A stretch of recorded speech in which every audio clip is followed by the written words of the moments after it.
इख्तिदार विरासत में मिल सकता है मगर इंसानियत नहीं। ये कहानी है एक ऐसे शहजादे की जिसे एक उस्ताद ने आग से फूल बनना सिखाया। पुराने जमाने में एक बादशाह हुआ करता था। उसका एक ही बेटा था। बादशाह असातिज़ा का अदब करने वाला और काफी ज़हीन शख्स था। यही खूबी ऐसी थी जो उसे बाकी हुक्मरानों से अलग करती थी। बादशाह का बेटा जवान हो रहा था मगर अक्ल व फहम में अभी ना समझ था। बादशाह अपने बेटे को बहुत समझाता लेकिन शहजादा हमेशा अकड़ और ताकत के नशे में बाप की एक भी नहीं सुनता। वो शाही महल में पला बड़ा था जहां हर हुक्म पर सर झुक जाता था, हर गलती पर पर्दा डाल दिया जाता था और हर ख्वाहिश को शाही हक समझा जाता था। बादशाह ये बात बखूबी जानता था कि इख्तिदार विरासत में मिल सकता है मगर उसे संभालने की अहलियत विरासत में नहीं मिलती। फिर एक दिन शहजादे ने अपनी अकड़ में 2 बेगुनाह लोगों का कत्ल कर दिया। बादशाह चूंकि बहुत असूल परस्त था, उसने शहजादे को महल से निकालने का फैसला किया, लेकिन मलका ने बादशाह को अपना फैसला वापस लेने पर मजबूर कर दिया। बादशाह उसी रात महल की छत पर अकेला खड़ा सोच रहा था कि शहजादे का क्या किया जाए। अगर मैं ना रहा तो ये सल्तनत किसके हाथ में जाएगी और क्या वो हाथ इस बोझ को उठा भी सकेंगे। उसने फैसला किया, शहजादे को ऐसे उस्ताद के पास भेजा जाएगा जो इल्म नहीं शऊर सिखाता हो। सुबह बादशाह मामूली लिबास पहनकर शहजादे के लिए उस्ताद ढूंढने निकल पड़ा। काफी दिन सफर करने के बाद उसने एक ऐसे शख्स को देखा जो एक सख्त मिजाज उस्ताद था, जिसके बारे में मशहूर था कि वो शागिर्द को तोड़ता है ताकि वो खुद को दोबारा जोड़ सके।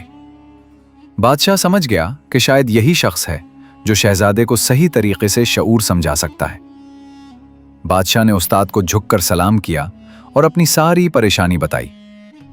उस्ताद बोला कि ठीक है, मैं आपकी बात मानने के लिए तैयार हूं, लेकिन मेरी कुछ शराइत हैं कि मैं आपके बेटे के साथ चाहे जो भी करो, उसको मारूं या मैं उसके साथ ज्यादती करूं, आप हमारे दरमियान में नहीं आएंगे और जब तक मैं उसको इजाजत नहीं दूंगा वो वापस महल नहीं जाएगा।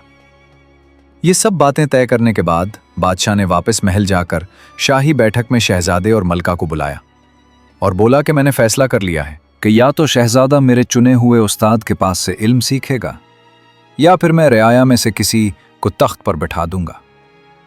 ये बात सुनकर शहजादा बहुत परेशान हो गया। उसने मजबूरी में बादशाह की बात मान ली। बादशाह ने उसे बिल्कुल सादा लिबास पहनाकर उस्ताद के पास भेज दिया और इस बात की ताकीद की कि जब तक उस्ताद तुम्हें खुद यहां नहीं लेकर आएंगे तुम यहां नहीं आना। जब शहजादा उस्ताद के पास पहुंचा तो पहले ही दिन उसे अंदाजा हो गया कि यहां न एहतराम मिलेगा न सहूलत। उस्ताद बिला वजह सख्ती करता, मामूली गलती पर सजा देता। काफी अरसा गुजर गया। शहजादा बहुत तंग आ गया था क्योंकि कहां वो शाहाना जिंदगी और कहां ये सब दुख दर्द। एक दफा शहजादा उसके जुल्मों से तंग आकर वहां से भाग निकला और महल जाकर अपने बाप से शिकायत करने लगा कि उस्ताद मुझे बहुत मारता है, हर वक्त मुझे जलील करता रहता था। बादशाह बहुत गुस्से में बोला कि उस्ताद एक बाप का दर्जा रखता है और वो जो भी करता है तुम्हारी बेहतरी के लिए करता है, और चंद सिपाहियों को हुक्म दिया कि वो जबरदस्ती शहजादे को वापस उसी जगह पर छोड़कर आए।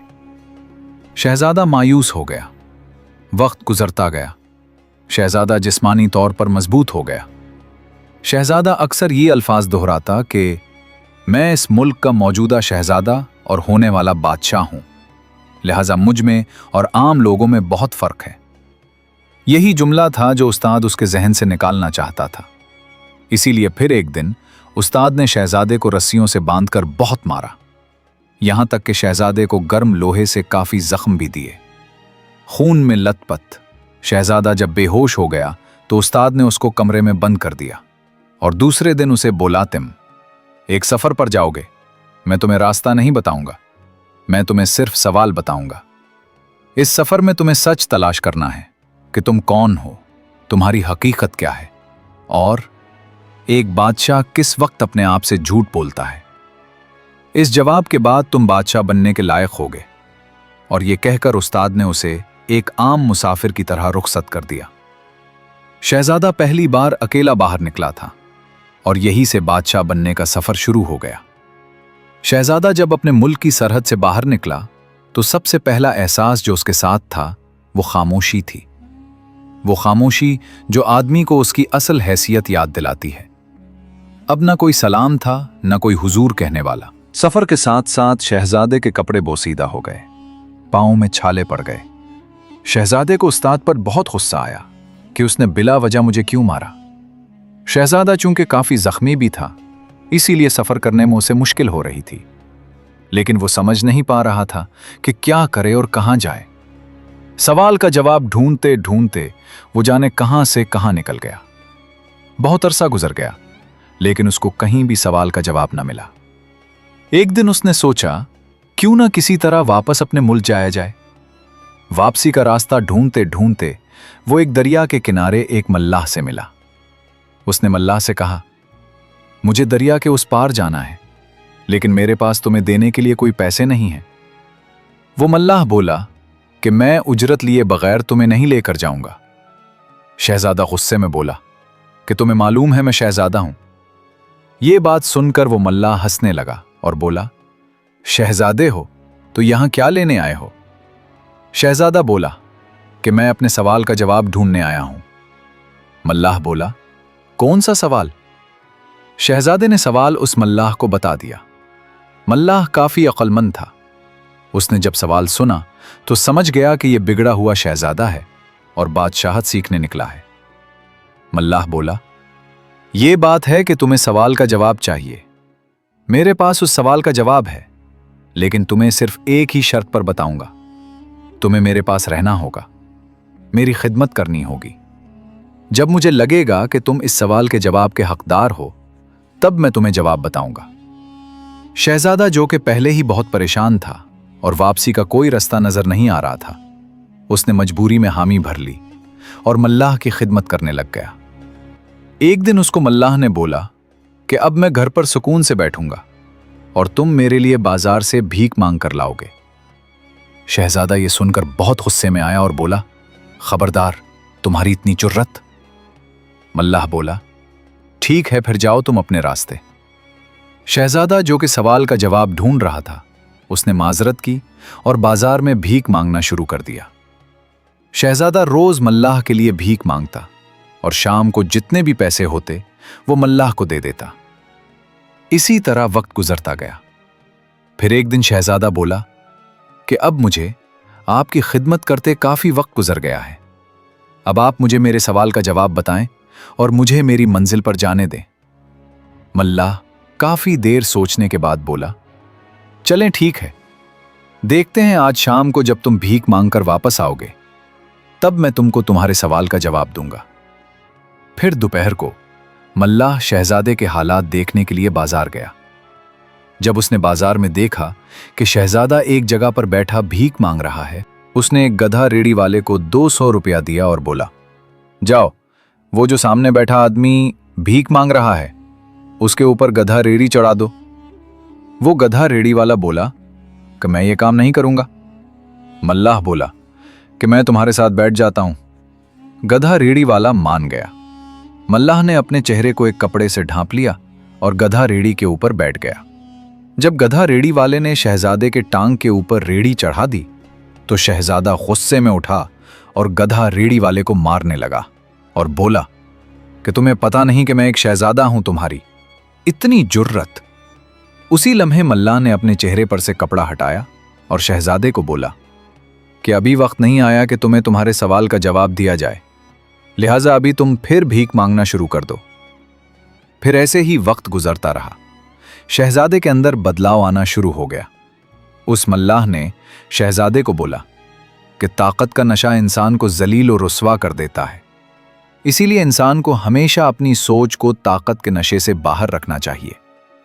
پھر ایک دفعہ ملاح اپنے ایک ملازم کے ساتھ بازار میں گیا تو اس نے اپنے ملازم کو بولا کہ جاؤ اور شہزادے کے منہ پر زور سے ٹانگ مارو۔ وہ ملازم گیا اور اس نے شہزادے کے منہ پر زور سے ٹانگ ماری۔ شہزادے کے منہ سے خون نکلنے لگ گیا۔ شہزادے نے غصے میں اسے مارنا شروع کر دیا اور پھر وہی طاقت اور اکڑ کے جملات دہرائے۔ اسی لمحے وہ ملاح پھر وہاں آ گیا اور بولا کہ تمہارے اندر ابھی بھی طاقت کا نشہ اور اکڑ باقی ہے، ابھی بھی تم اس قابل نہیں ہوئے کہ تمہیں تمہارے سوال کا جواب دیا جائے۔ ये कहकर वो मल्लाह वापस अपने घर चला गया। अब मल्लाह ने शहजादे के ऊपर हर रोज सख्ती बढ़ाना शुरू कर दी। दिन में एक वक्त खाना देना और कभी कभार छोटी मोटी सजा भी देना शुरू कर दी। वक्त गुजरता गया, शहजादा भीख मांगता रहा। शहजादे के अंदर से रफ्ता रफ्ता वो अकड़, वो ताकत का नशा खत्म हो गया। अब ना तो कभी शहजादे ने मल्लाह से किसी सवाल का तज़किरा किया और ना कभी मल्लाह ने शहजादे के मुंह से किसी किस्म की बादशाहत का तज़किरा सुना। एक दिन मामूल के मुताबिक मल्लाह बाजार में छुप कर बैठा था कि उसने देखा शहजादा जमीन पर बैठा भीख मांग रहा था। एक घुड़सवार ने गुजरते हुए जानबूझकर शहजादे के ऊपर अपना घोड़ा चढ़ा दिया। शहजादा जख्मी हो गया और इसी वक्त उसने उस घुड़सवार के आगे हाथ जोड़े और बोला कि आपका कोई कसूर नहीं है, मैं ही शायद आपके रास्ते में बैठा हूं, मुझे माफ कर देना। मल्लाह ने यह देखा तो उसकी आंखों में आंसू आ गए। वो आगे बढ़ा और उसने शहजादे को अपने गले से लगा लिया। शहजादे को लेकर घर वापस आया। घर आकर उसने शहजादे से पूछा कि तुम कौन हो, क्या तुम किसी मुल्क के बादशाह हो? शहजादा बोला, नहीं, मैं एक आम इंसान हूं और भीख मांगता हूं।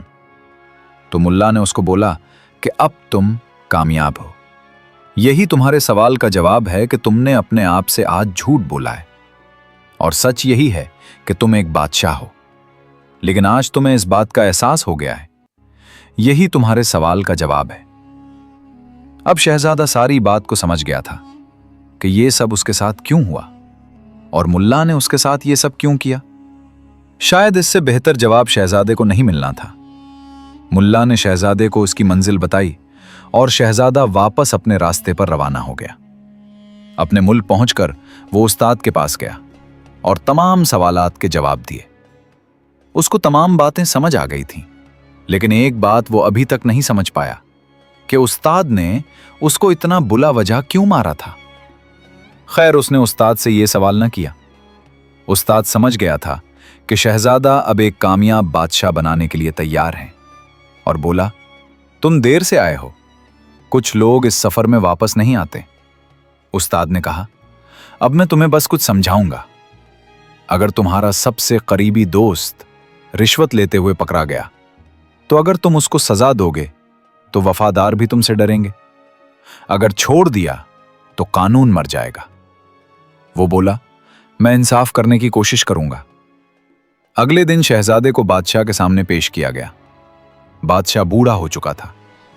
बादशाह ने शहजादे को तख्त पर बिठा दिया। पूरे मुल्क पर जश्न होने लगे, लेकिन शहजादे के दिल से यह बात नहीं निकल रही थी कि उस्ताद ने शुरू में उसको बुला वजह इतना क्यों मारा था। अब उस्ताद भी बूढ़ा हो चुका था। तख्त पर बैठते ही शहजादे ने पहला हुक्म जारी किया कि उस्ताद को बुलाया जाए। जब उस्ताद साहब दरबार में पेश हुए तो शहजादे ने पूछा कि मैं आपसे एक सवाल करना चाहता हूं। आप मुझे बस ये बताएं कि जब मैं कुछ नहीं कर सकता था तब आपने मुझे बुला वजह इतना क्यों मारा था? तो उस्ताद साहब बोले कि बादशाह सलामत, मैं अपने रवैये से माफी चाहता हूं। मुझे मालूम था कि जब आप बादशाह बनेंगे तो मुझसे ये सवाल जरूर करेंगे।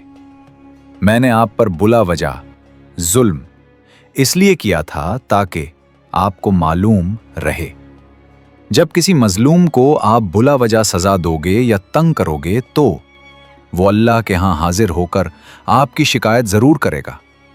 आप उसके मुजरिम बन जाओगे और सल्तनत जवाल का शिकार हो जाएगी। लिहाजा जब भी किसी पर जुल्म करना तो ये बात जहन में रखना कि हर मजलूम का भी एक दिन जरूर आता है।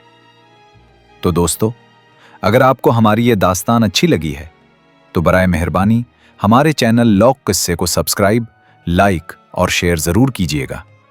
आपकी मोहब्बत ही हमारी कामयाबी है।